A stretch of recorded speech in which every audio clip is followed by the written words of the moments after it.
আমাদের থাইরয়েডের যে ভিডিও সিরিজটা তার একটা ইম্পর্টেন্ট পার্ট আজকে আমরা আলোচনা করব যে থাইরয়েড থাকলে কোন খাবারগুলো খেলে দুর্বলতা বা উইকনেস বেড়ে যায়। আসলে হাইপোথাইরয়েডিজমের একটা সিমটম আমরা জানি যে লেথার্জি বা দুর্বলতা হয়, মানে একটা কাজ করার অনীহা। বসে আছি তো কোনো জায়গায় বসে আছি, কাজ করতে ইচ্ছা করছে না। কোন কোন খাবারগুলো খেলে হাইপোথাইরয়েডিজমে দুর্বলতা বেড়ে যাবে সেই ব্যাপারে আজকে আমাদের এই আলোচনা। নমস্কার, আমি ডক্টর এস এ মল্লিক, আমি একজন ফিজিশিয়ান। আমি ডায়াবেটিস, থাইরয়েড এই পেশেন্টদের চিকিৎসা করে থাকি এবং আমি জেনারেল পেশেন্টও দেখে থাকি। কোনো পেশেন্টের থাইরয়েড ডিটেক্টেড হলো, পেশেন্ট আমাকে জিজ্ঞেস করেন, ডাক্তারবাবু কোন খাবার খেলে আমার থাইরয়েড সেরে যাবে।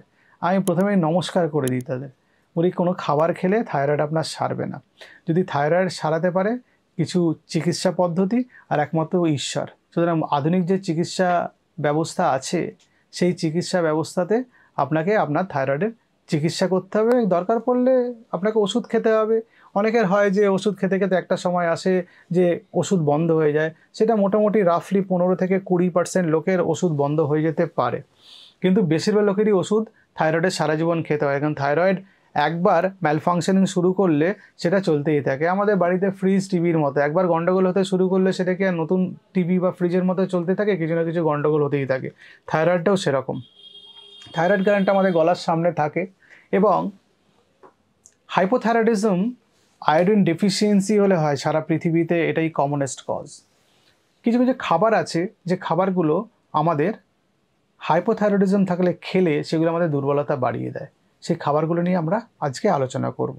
1 নম্বর হচ্ছে জুস, সোডা বা সুগারি ড্রিঙ্ক, এগুলো বা কোলা বা সফট ড্রিঙ্কস। এগুলো এই খাবারগুলো কি করে, আমাদের ব্লাডে সুগার লেভেলটা বাড়িয়ে দেয়, সুগার স্পাইক করে। তো ইনস্ট্যান্ট একটা বুস্টিং হয় আমাদের, মানে আমাদের কিছুটা এনার্জির বুস্টিং হয়, আমাদের কিছুটা দুর্বলতা ইনস্ট্যান্ট কমে যায়, মুডটা একটু বেটার হয়। তখন আমরা ভাবি এই তো খেয়ে এগুলো দুর্বলতা কমে গেল, কিন্তু ব্যাপারটা তা হয় না।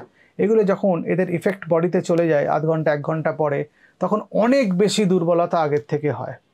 কারণ সুগার লেভেলটা আবার তখন মেটাবলাইজড হয়ে ডাইজেশন হয়ে নিচের দিকে নেমে গেল, তখন আমাদের আরও দুর্বলতা বেড়ে যায়। সুতরাং কোল্ড ড্রিঙ্ক খেয়ে বা জুস খেয়ে আমাদের দুর্বলতা কমানোর এই আইডিয়াটা, এটা খুব একটা ভালো নয়, এটাকে অ্যাভয়েড করতে হবে।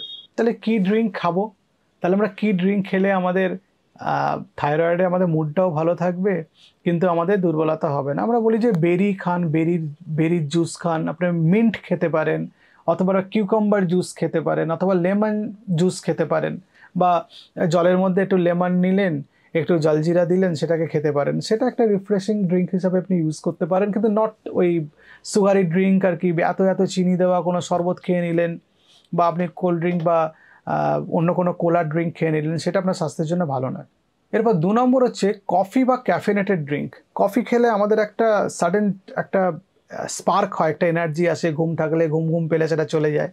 কিন্তু কফি যেটা করে, বডির যখন ইফেক্টটা কফি চলে যায়, সেম ওয়েতে আমাদের আরও দুর্বলতাকে বাড়িয়ে দেয়। তো আমরা বলি যদি কফি খেতে অভ্যস্ত তারা বারবার কফি না খেয়ে সারাদিন 1-2 কফি খেতে পারেন, বা হাফ কফি খেলেন, হাফ অন্য কোনো ড্রিঙ্ক তারা খেলেন সারাদিনে।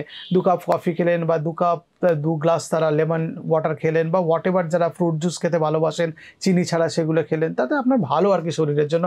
এটা হেলদি হতো। ওর হাইপোথাইরয়েডিজম এমনিতে আপনার ওজন বেড়ে যাওয়ার সম্ভাবনা থাকে, তারপরে আপনি এত এত চিনি, কফি, দুধ, তার মধ্যে চিনি, এগুলো খেলে আপনার তো ওজন আরও বেড়ে যাবে। তারপরে আপনার উল্টো দিক থেকেও ক্ষতি, তো হেলথ ওয়াইজও তো খারাপ। এবং হাইপোথাইরয়েডিজমে, যাদের হাইপোথাইরয়েডিজম আছে তাদের একটা সার্টেন পার্সেন্টেজের ডায়াবেটিস হওয়ার সম্ভাবনা থাকে। ফলে আপনি যদি চিনি, মিষ্টি, গুড়, এগুলো, হানি, বিভিন্ন রকম সুগারি ড্রিঙ্ক, এগুলো যদি আপনি খান, তাহলে আপনার ডায়াবেটিসের জন্যও খারাপ, তো আপনার ডায়াবেটিস হওয়ার সম্ভাবনাও বেড়ে যাবে। ফলে এই জিনিসগুলো একটু মাথায় রাখতে হবে আর কি। আমাদের ওজন কন্ট্রোলে রাখতে হবে, আমাদের ডায়াবেটিস যাতে না হয় সেটাকে দেখতে হবে, আমাদের দুর্বলতাকে কন্ট্রোল করার জন্য ব্যবস্থা করতে হবে। সর্বোপরি আমাদের থাইরয়েডের চিকিৎসাটাকে ঠিকঠাক করতে হবে। আমি থাইরয়েডের ওষুধ 1 দিন খেলাম, 5 দিন খাচ্ছি না। 1 দিন ব্রেকফাস্টের আগে খাচ্ছি, 4 দিন ব্রেকফাস্টের পরে খাচ্ছি, ডাক্তারবাবু টেস্ট করতে বলছেন, করছি না। কোনো দিন ওষুধ শেষ হয়ে গেল, 1 মাস বাদে ওষুধ কিনছি, ব্যাপারটাকে করলে হবে না। আপনাকে একটা সিস্টেমেটিক, একটা সিনক্রোনাইজড ওয়েতে আপনার থাইরয়েডের চিকিৎসা করতে হবে, যাতে আপনার থাইরয়েডের অসুখটা ভালো থাকে এবং থাইরয়েডটা কন্ট্রোলে থাকে। 3 নম্বর, রিফাইন কার্বোহাইড্রেটগুলো অ্যাভয়েড করতে বলি। হোয়াইট পাস্তা, এত এত ভাত, নুডলস, বার্গার, পিৎজা এগুলো আপনি খাবেন না বেশি। এগুলো আপনার কিছু সময় আপনার ভাল লাগবে, খাবার সময় মনটা ভালো হলো যেগুলো খেলাম, কিন্তু সেম ওয়েতে সুগার স্পাইক করে দেবে, তখন মনটা ভালো লাগবে, আপনার এনার্জি কিছুটা বেশি পাবেন, তারপরে আবার আপনার এক্সস্টেড লাগবে। তুমি হোল গ্রেন খেতে বলি, হোল গ্রেনের আপনি রুটি খেলেন, আপনি রাইস খেলে ব্রাউন রাইস খেলেন, রাইস খাওয়ার পরিমাণ কমিয়ে দিলেন, শাকসবজি বেশি পরিমাণে খেলেন, রঙিন শাকসবজি খেলেন, গাজর খেলেন, টমেটো খেলেন, বিভিন্ন ডার্ক গ্রিন লিফি ভেজিটেবলস খেলেন, শাক, আপনি লেটুস খেলেন, আপনি বাঁধাকপি খেলেন, কপি খেলেন। এবার থাইরয়েড হয়েছে বলেই বাঁধাকপি কপি খেতে পারবেন না তা কিন্তু নয়, এর আমরা আগের ভিডিওতে আলোচনা করেছি। কম পরিমাণে আপনি খেতে পারবেন। এবার এত যদি আপনি বাঁধাকপির জুস খান বা ক্রুসিফেরাস ভেজিটেবলস খান তাহলে তার খেতে পারবেন না। কম পরিমাণে নিশ্চয়ই আপনি খেতে পারবেন। এবং অ্যাভয়েড করতে হবে যেগুলো ফাস্ট ফুড, জাঙ্ক ফুড, সেগুলো বাইরে থেকে খাবার আনিয়ে কম খেতে, কারণ সেগুলো রিফাইন্ড কার্বোহাইড্রেট, প্রসেসড খাবার, সেগুলো সুগার স্পাইক করবে, আপনার এনার্জি আলটিমেটলি কিন্তু কম পাবেন সাথে, এবং তাতে মোটা হয়ে যাওয়ার সম্ভাবনা বেড়ে যাবে, আপনার শরীর খারাপ হবে, আপনার ডায়াবেটিস হওয়ার সম্ভাবনা বেড়ে যাবে। তো এই জিনিসগুলো অ্যাভয়েড করার জন্য আপনাকে স্বাস্থ্যসম্মত খাবার খেতে হবে, আপনাকে লিন মিট খেতে হবে, আপনাকে ডিম খেতে হবে। আপনি যদি চান খুব মাঝে মাঝে পরিমাণে কম হলেও আপনি ডেয়ারি প্রোডাক্টস খেতে পারেন, আপনি বীজ খেতে পারেন, বাদাম খেতে পারেন, এগুলো আপনার স্বাস্থ্যের জন্য ভালো, এগুলো খাবেন। 4 নম্বর হচ্ছে হাই ফ্যাট মিটগুলো অ্যাভয়েড করতে হবে, লিন মিট খেতে হবে। চিকেন খেলে যে চিকেনের চর্বি কম, অনেক চিকেন আছে কিন্তু চর্বি কম, সেটা বাইরের ব্রয়লারের চিকেন হলেও চর্বি কম চিকেন পাওয়া যায়, সেগুলো খেতে হবে। মাটন খেলে চর্বি বাদ দিয়ে মাসে একবার মাটন খেলে, মানে এত ফ্যাটি ফিশ খেয়ে নিচ্ছেন, খুব বড় কাতলা এনে তার চামড়া সমেত খেয়ে নিচ্ছেন, অনেক ফ্যাট খেয়ে নিচ্ছেন, এগুলো একটু অ্যাভয়েড করতে হবে। লিন মিট খেতে বলি, ডিম খেতে পারেন, সারাদিন 1-2 ডিম খেতে পারেন। আসলে যত আপনি হেভি ফ্যাটি মিল খাবেন বা ফ্যাটি মিট খাবেন যার মধ্যে চর্বি বা তেল বেশি থাকে, সেগুলো হজম করতে আপনার বেশি এনার্জি লাগবে, এবং শরীরে নিজস্ব এনার্জি খরচা হয়ে গেলে আপনার তো দুর্বলতা লাগবেই। শুধু হাইপোথাইরয়েডিজম থাকলে এই চর্বি তেল জাতীয় জিনিসগুলো আপনাকে একটু অ্যাভয়েড করতে হবে। 5 নম্বর হচ্ছে প্রসেসড খাবার, এটাকে অ্যাভয়েড করতে হবে। প্রসেসড খাবার কোনগুলো? যে খাবারের মধ্যে নিউট্রিয়েন্টস কম, অ্যান্টিঅক্সিডেন্ট কম, ফাইবার কম, এবং যার মধ্যে প্রিজারভেটিভ বেশি, সেগুলোকে প্রসেসড খাবার বলে। এই প্রসেসড খাবার খেলে আপনি যদি তার মধ্যে ফাইবারই নেই, কোনো নিউট্রিয়েন্টসই নেই, ভালো ভিটামিন নেই, আপনার তার মধ্যে অ্যান্টিঅক্সিডেন্ট, যে খাবার খেয়ে লাভটা কী? সে তো উল্টে আপনার খাবারটা হজম করতে গিয়ে শরীর থেকে এনার্জি নিয়ে নেবে, শরীরে চর্বি হয়ে যাবে, শরীরে ফ্যাট হয়ে যাবে, সুগার স্পাইক হবে। এই কারণেই প্রসেস খাবারগুলো আমি আপনাকে খেতে না করি। এর মধ্যে তো নিউট্রিশনাল ভ্যালু খুব কম, এর মধ্যে তো কোনো ভিটামিন নেই, মিনারেল নেই, ফাইবার নেই, আপনি কেন এই খাবার খেতে যাবেন? কালারফুল খাবার সবসময় খেতে হবে, বিভিন্ন ধরনের রঙিন শাকসবজি খেলেন, ফল খেলেন, বাদাম খেলেন, দেখতেও ভালো লাগে প্লেটটা, কিন্তু এই খাবারের সঙ্গে আপনি যদি অভ্যস্ত হয়ে যান তাহলে বাইরের খাবারের টেস্ট ব্যাপারটা, যেটাকে বিভিন্ন মশলা, আর্টিফিশিয়াল কেমিক্যাল, নুন দিয়ে এনহ্যান্স করা হয়, চিনি দিয়ে এই টেস্টগুলো এনহ্যান্স করে আপনাকে খাওয়ানো হয়, সেগুলো থেকে আপনি কিছুটা হলেও বিরত থাকতে পারবেন। তো মোটামুটি এই প্রসেস খাবারগুলো অ্যাভয়েড করতে বলি হাইপোথাইরয়েডিজমে, কারণ এই প্রসেস খাবারগুলো আপনার দুর্বলতাকে বাড়িয়ে দিতে পারে।